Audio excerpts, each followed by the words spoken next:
Entonces no es porque le vaya a producir una reacción alérgica, sino porque va a afectar de forma directa a lo que es el cartílago de crecimiento, o sea, a los huesitos de los niños. Y por eso este tipo de medicamentos no se da en pediatría. ¿Listo? Sí, doctora, muchas gracias. De nada, Reider. ¿Alguien tiene alguna otra duda, pregunta? ¿No? Muy bien. Prevención secundaria. En lo que incluye la prevención secundaria tenemos, como les decía, el diagnóstico precoz, o sea, poder diagnosticar a tiempo una enfermedad y hacer un buen tratamiento. Un buen tratamiento incluye limitar el daño y evitar complicaciones. O sea, si yo le voy a dar un tratamiento para que sea una faringoamigdalitis bacteriana, ¿ok? Y el tratamiento me dice que es 7 días. Y le estoy dando solamente amoxicilina porque no era muy grave. Le estoy dando amoxicilina por 7 días, cada 8 horas, 500 miligramos. ¿Listo? Pero yo digo, al tercer día el paciente ya está bien. Entonces le digo, ok, solamente lo vamos a hacer 5 días y solamente toma 2 al día. Uno en la mañana y uno en la noche. Estoy reduciendo el tiempo y estoy reduciendo la dosis. ¿Qué voy a hacer? Estoy generando resistencia en la bacteria.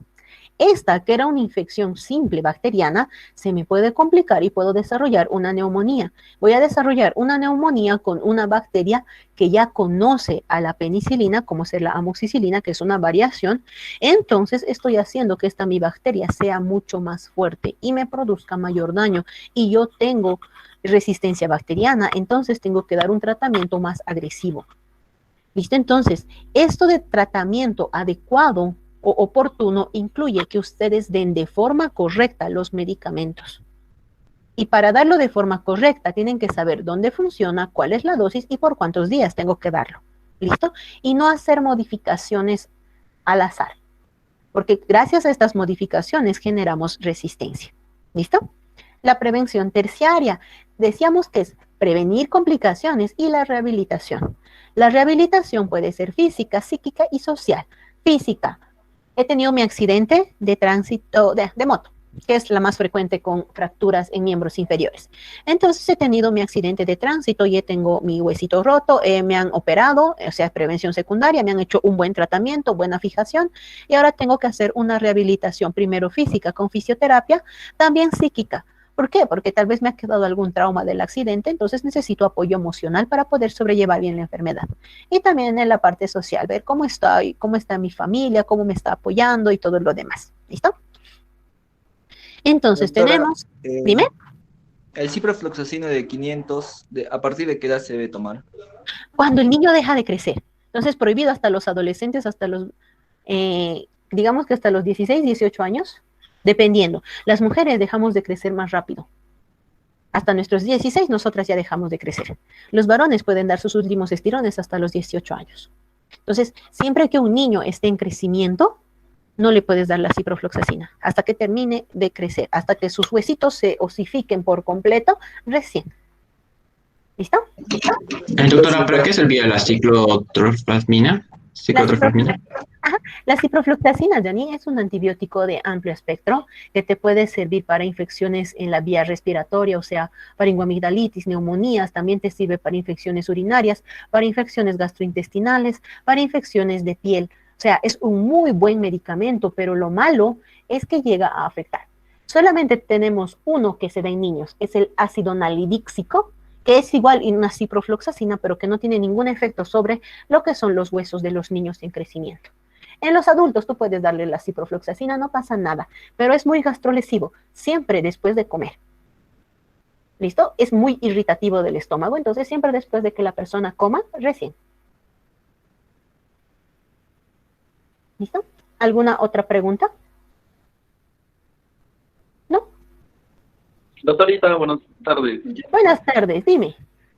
Doctora, una pregunta. Ahora, con esta época de la pandemia del COVID, en muchos centros de salud se está parando lo que son las vacunas. O sea, no se le puede llevar a los bebés, al menos al centro de salud, por temor a que se contagie. Mi pregunta es, bueno, los niños acá en Perú están paralizados desde el marzo, ya más 6 meses. Después les van a poner las vacunas. ¿Va a tener algún efecto adverso en los niños? Porque se está poniendo en destiempo. Aaron, Por suerte, las vacunas, si las ponemos con tiempo después, por suerte, no pasa nada. Incluso si ustedes cuando estén trabajando en un centro de salud y, digamos, encuentran a un niño de 5 años que no tiene, solamente tiene, digamos, contra la tuberculosis, pueden ponerle al día. No pasa nada, no va a tener ningún efecto en los niños. A menos que haya un caso, digamos, por ejemplo, la vacuna del año es contra el sarampión. Si tuviésemos un niño que de 4 años que se ha enfermado de sarampión, digamos, y puede contagiarle a su hermanito, y su hermanito puede contagiar a otros niños igual chiquititos. ¿Listo? ¿Por qué se lo puede retrasar un poco las vacunas? Porque aquí nos vamos a desviar un poquito, y si no entienden alguna parte me avisa. Las vacunas, cuando nosotros hablamos de vacunas, hablamos de un tipo de inmunidad. Cuando nosotros hablamos de inmunidad, hablamos de nuestras defensas, ¿ok? Hay dos formas en las que nosotros podemos generar defensas. Tenemos la inmunidad activa y la inmunidad pasiva, ¿ok? La activa es por medio de las vacunas. Mi cuerpo tiene contacto con la vacuna y genera memoria contra la vacuna, contra la enfermedad, ¿ok? Hay otra, que es la inmunidad pasiva. La inmunidad pasiva viene por la leche de la mamá. Entonces, cuando el bebé está lactando, todavía la mamá le pasa como la memoria de las enfermedades contra las que su cuerpo ha luchado. Cuando el bebé toma la leche de la mamá, entonces está generando una memoria pasiva. Su cuerpo no lo está generando el cuerpo de la mamá. Entonces, por suerte, estos niños, a pesar del retraso de los 6 meses y todavía son lactantes, tienen en su cuerpo una inmunidad pasiva gracias a sus mamás. ¿Bien? Entonces, por suerte tienen eso y no se preocupen, no van a producir ninguna reacción alérgica ni nada. La que molesta un poquito es la del rotavirus, antirrotavírica. Lo ideal con la antirrotavírica es aplicarla antes de que el niño coma, porque eso nos disminuye la frecuencia de las complicaciones adversas de la vacuna. Nada más. Aumentamos un poquito el riesgo, pero se puede colocar todavía. ¿Listo? ¿Alguna otra duda? ¿Pregunta? En cuanto Dime. a la lactancia dijo que mientras esté lactante tiene una inmunidad pasiva. En el Sí. caso de que la nena ya deje de lactar y empiece con, ¿cómo se llama esto? O sea, ¿A comer? con quechalera, ¿qué sería en ese caso, doctora? En caso de que empiece con qué, Liz? O sea, que vaya al baño muy seguido. Ya. Entonces tenemos que ver si el niño o la niña ya está empezando a caminar y todo eso, entonces a veces es porque ha metido algo a su boquita y tenemos que ver, tal vez hay distintas causas de diarreas. Puede ser viral, parasitaria, alimentaria, bacteriana. Entonces no hay una sola causa. Incluso cuando le salen los dientes empiezan a tener diarrea. Cuando están empezando a gatear, como se meten todo a la boquita, aumentamos el riesgo de diarreas por bacterias, parásitos o virus. Entonces hay muchas causas. La mamá le protege, la leche de la mamá le protege contra algunas enfermedades, pero si el niño agarra un poquito de tierra y se lo mete a la boca, o si deglute un pedazo de plástico o un globo, entonces igual va a presentar diarreas. Y entonces, como causa única de diarrea, no hay una sola causa, pueden ser muchas causas. La inmunidad pasiva ayuda, pero si el niño ha consumido tierrita y justo estaba con alguna bacteria o parásito, entonces va a desarrollarme una diarrea infecciosa. ¿Listo?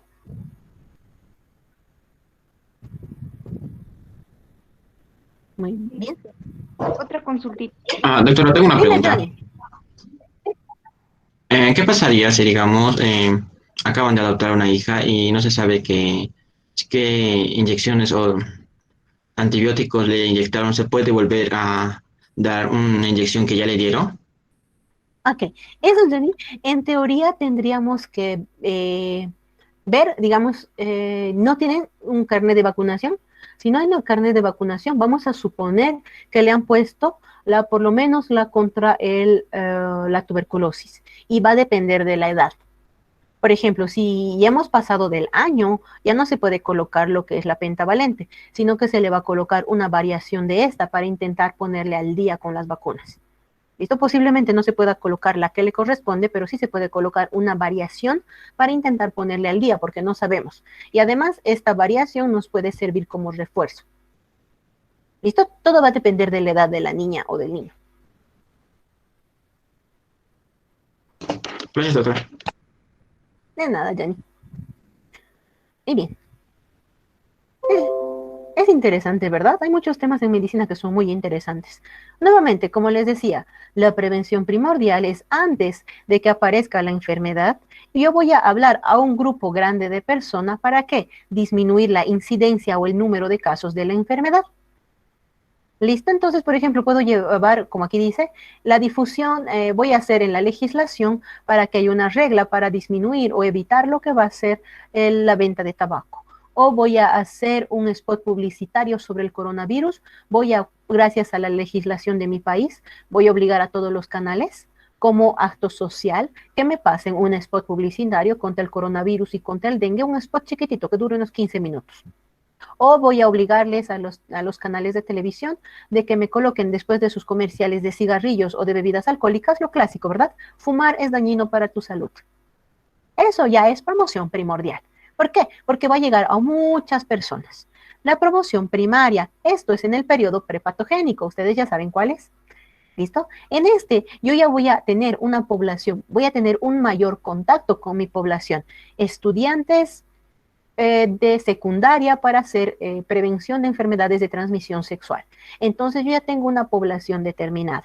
Mi objetivo, igual que el otro, es disminuir el número de casos de la enfermedad. ¿Listo? Entonces pueden ser por medio de las vacunas, hacer spots o concientizar a las personas sobre que es malo quemar porque dañamos lo que es la capa de ozono y aumentamos el riesgo de enfermedades de piel. ¿Listo? Entonces, para ir educándoles, enseñarles cómo van a usar lo que son los anticonceptivos, cómo es la forma correcta de colocarse lo que va a ser un condón. ¿Listo? Entonces, hay distintas formas de hacer prevención primaria. La secundaria. En la secundaria, nosotros ya hablamos de un periodo patogénico. La persona ya está enferma. Mi objetivo son los pacientes y tengo que diagnosticarlos a tiempo y hacer un buen tratamiento. ¿Listo? La terciaria es cuando el paciente ya ha recibido su tratamiento y quiero prevenir las complicaciones o poder controlar las complicaciones. ¿Listo? Tengo que reinsertar a mi paciente, hacer una reinserción laboral y social. Como les decía, el caso de mi paciente que le he hecho una amputación porque tenía pie diabético. ¿Listo? Entonces tengo que darle lo que es la parte de la fisioterapia para que este paciente pueda caminar y pueda generar sus propios ingresos. ¿Listo? Entonces la rehabilitación. La cuaternaria, hay otros que toman en cuenta hasta la prevención cuaternaria. ¿Listo? Esta engloba todas las anteriores, pero solo en un grupo especial de personas que son mis pacientes. Y esta cuaternaria está asociada a todas las anteriores. ¿Por qué? Porque quiere que en todas estas lo hagamos de forma correcta. ¿Para qué?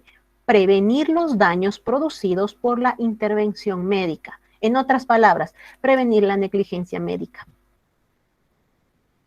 ¿Listo? Entonces, ¿cómo voy a hacerlo? Tengo que actuar de forma correcta según los protocolos de atención y no puedo hacer cosas que no debo.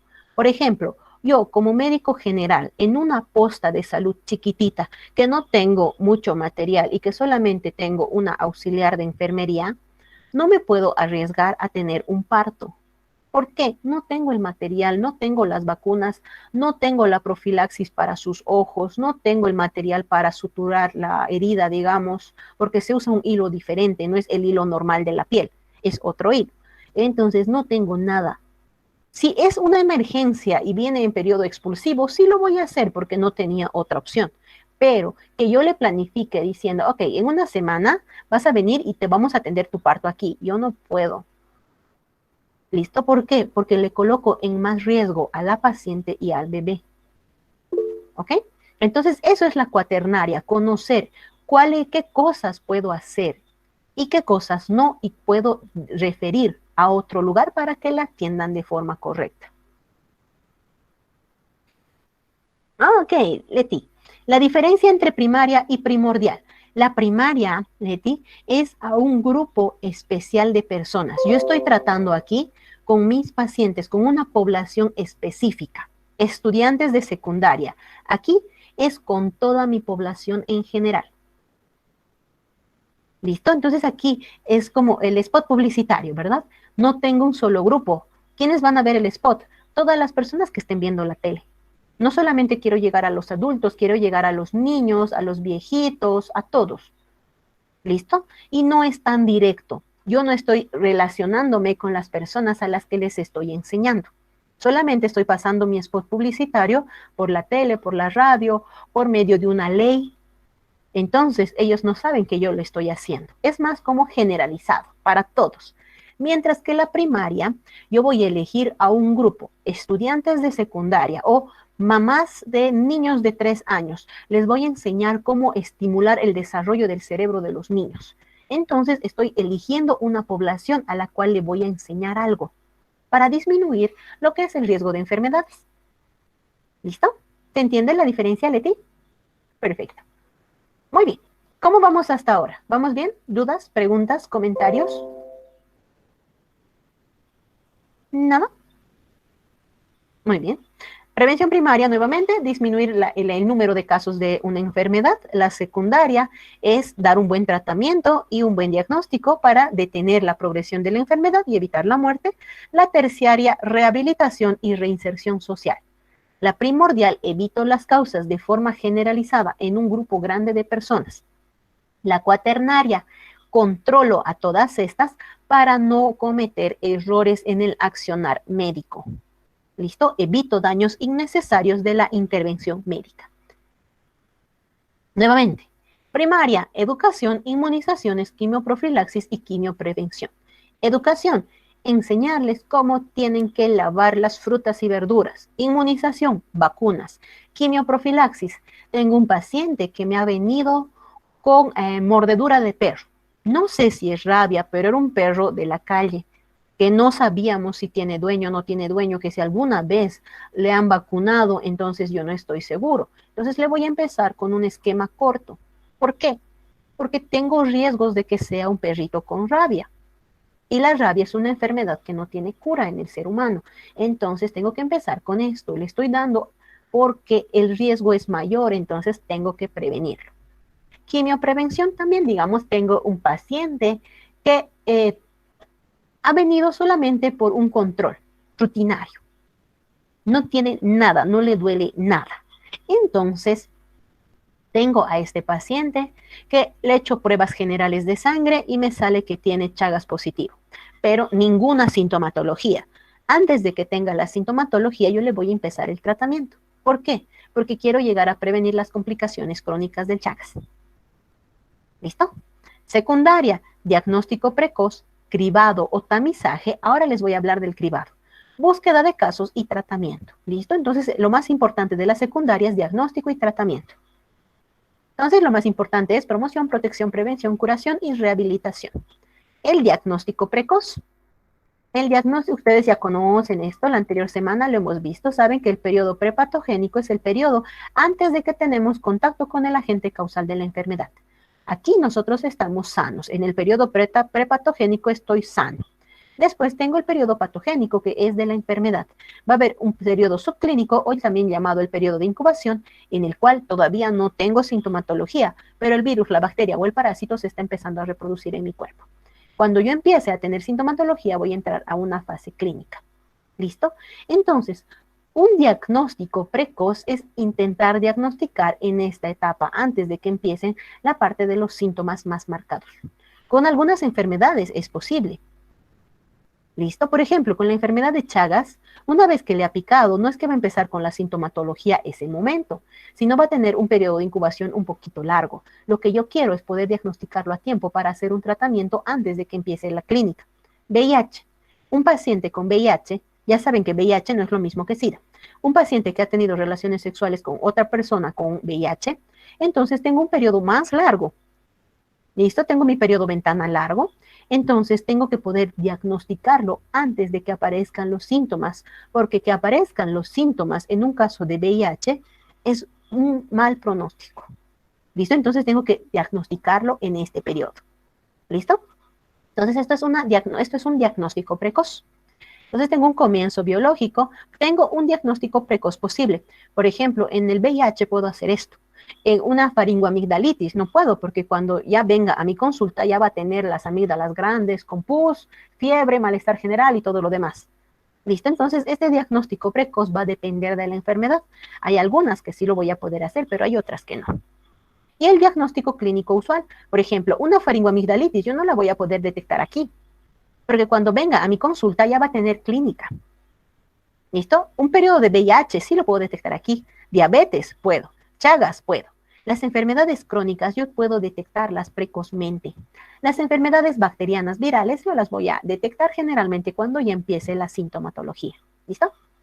¿Se entiende por qué? ¿Qué me dicen? ¿Vamos bien hasta aquí? Sí, doctor.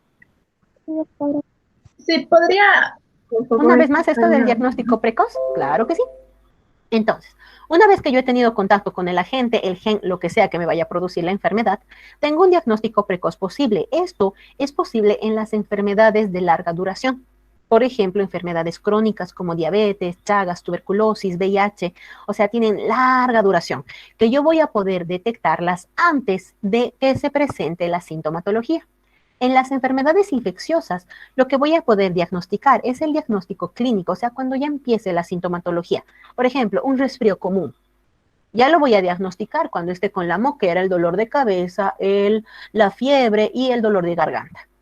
¿Listo? Entonces ya tiene sintomatología. Entonces voy a hacer un diagnóstico clínico. De las enfermedades crónicas las puedo diagnosticar antes. ¿Ok? Tengo un punto crítico. El punto crítico es el momento en el cual es más fácil realizar un tratamiento. ¿Listo? O es más eficaz o es más fácil. Por ejemplo, para lo que es el VIH, puedo detectarlo. Lo ideal sería detectarlo antes de la sintomatología. Ese sería mi punto crítico aquí, antes de que empiece la sintomatología. Lo que es una faringoamigdalitis, o sea, una infección en la garganta por bacterias. Entonces mi punto crítico va a estar aquí, después de que empiece la sintomatología. ¿Listo? Tuberculosis, mi punto crítico va a estar aquí. ¿Por qué? Porque va a estar justo llegando a la sintomatología cuando yo lo voy a diagnosticar, cuando empiece a ser un sintomático respiratorio. ¿Listo? El punto crítico es el momento en el cual es mejor diagnosticarlo. ¿Por qué? Porque el tratamiento va a ser más eficaz y va a poder ser más fácil. Ejemplo, si yo diagnostico a un paciente con VIH cuando ya presenta mucha sintomatología, entonces incluso mi tratamiento va a ser más difícil de poder realizar. Diabetes. Yo tengo un paciente con diabetes, aquí, factor genético más nutricional, entonces todo este tiempo ha estado subiendo de peso sin sintomatología, he empezado con sintomatología, pero tampoco lo he diagnosticado y el paciente no ha venido a buscar atención médica, entonces lo voy a diagnosticar cuando ya presente complicaciones. Mientras más cerca del resultado esté, más difícil va a ser realizar el tratamiento. ¿Listo? Eso es un punto crítico. Oh. ¿Cómo vamos con el punto crítico? ¿Qué me dicen? ¿Se entiende?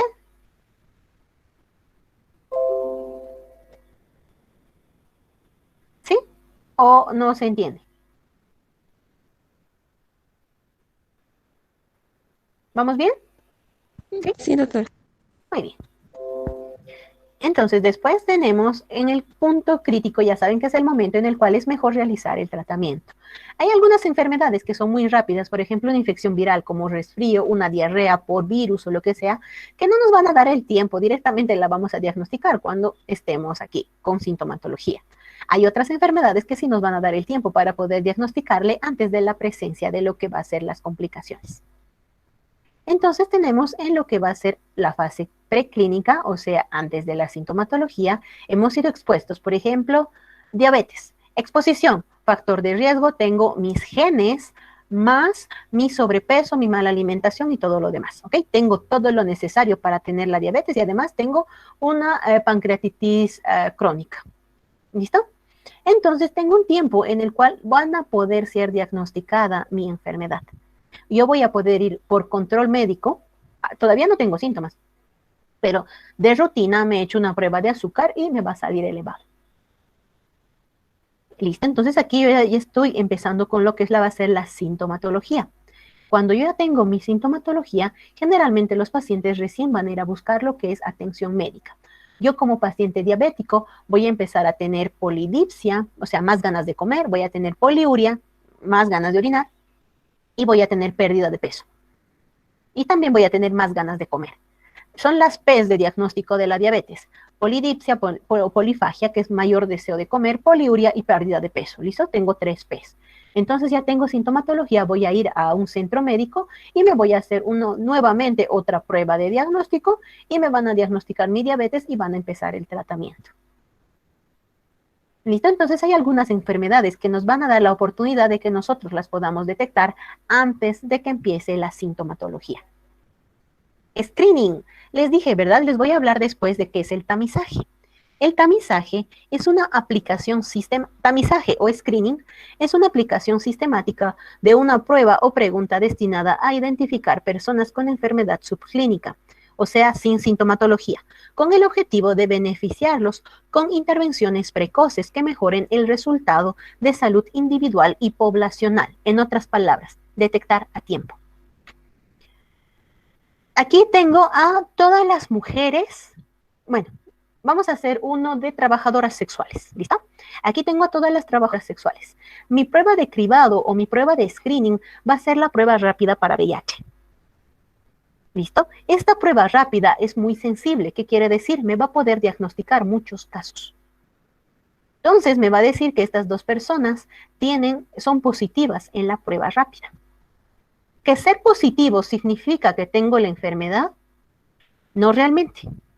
Pero es como que hay algo en tu cuerpo que ha reaccionado con la prueba. Entonces necesito hacer unas pruebas más específicas. Voy a hacerte un Western blot para poder confirmar tu diagnóstico. En caso de que sea positivo, yo te voy a poder hacer seguimiento y tratamiento.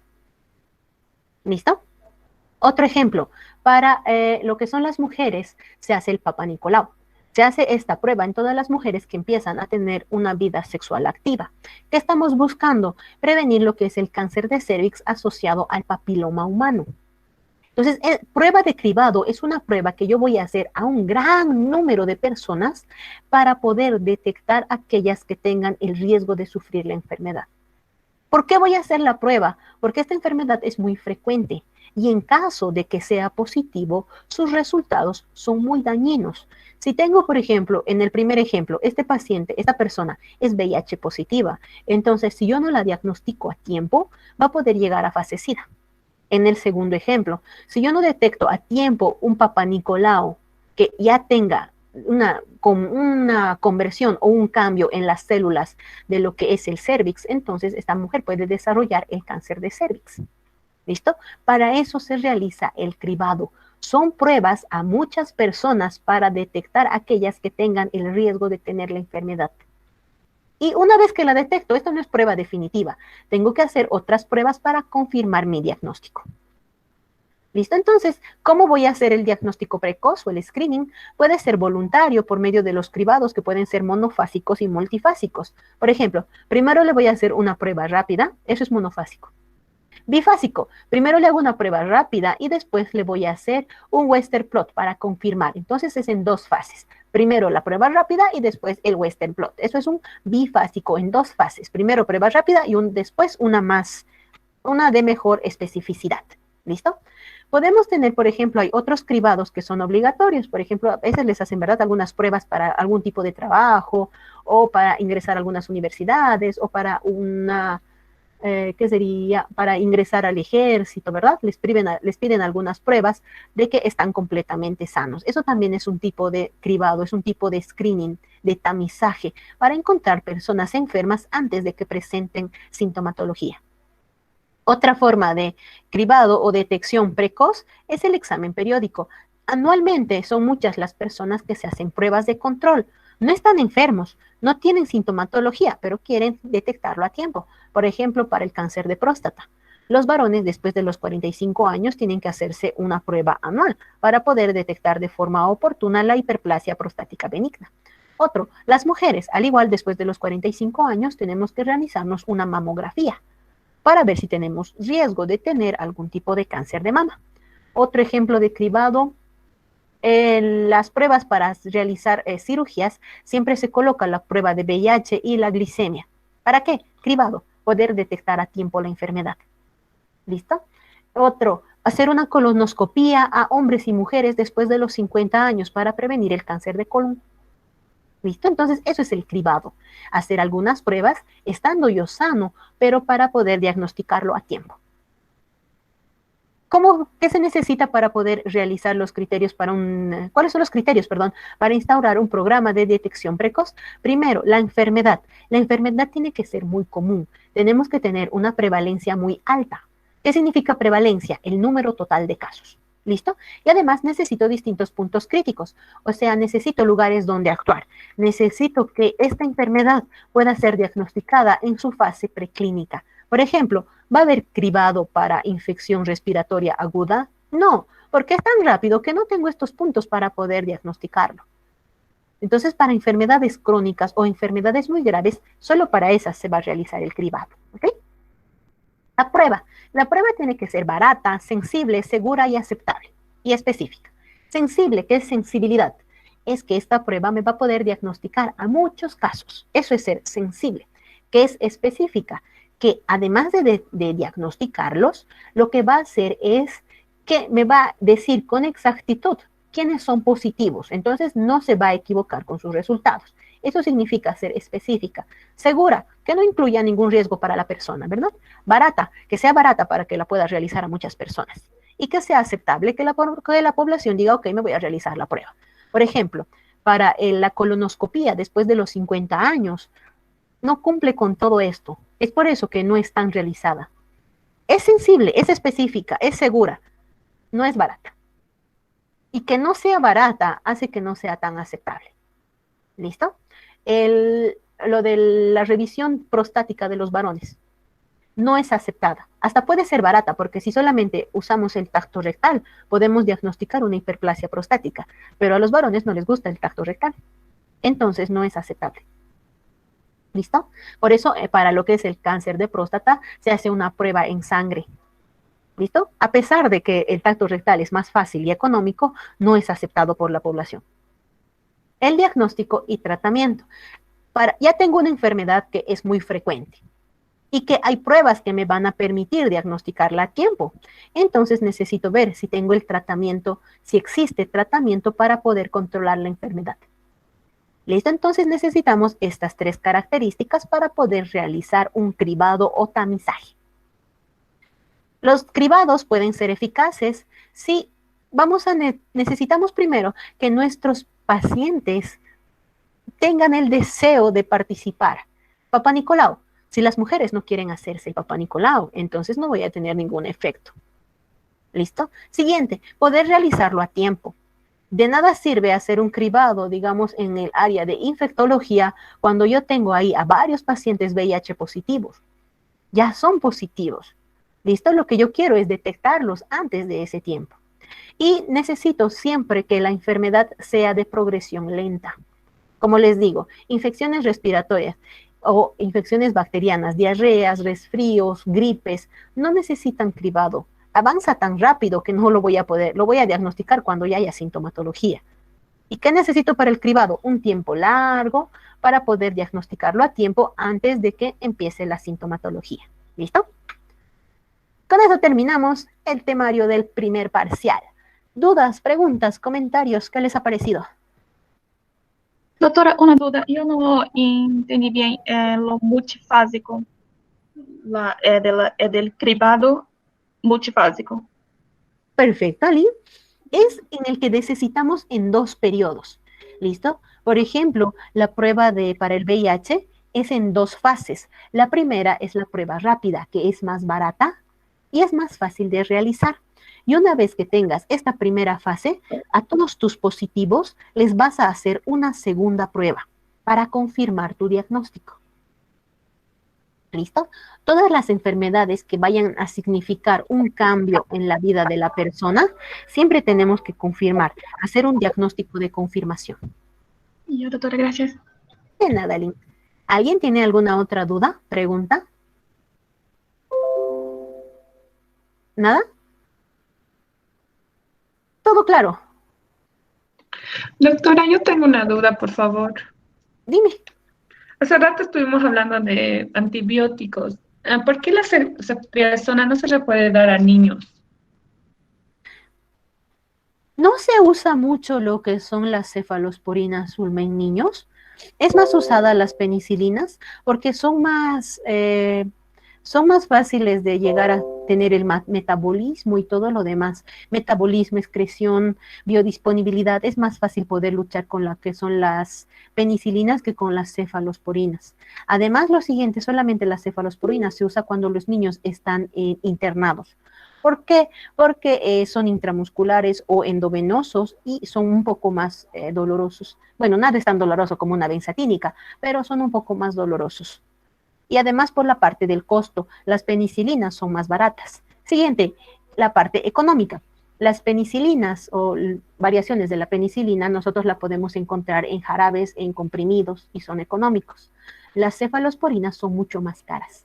Es por eso que las dejamos para casos especiales. Cuando la penicilina no funciona, recién entras a las cefalosporinas.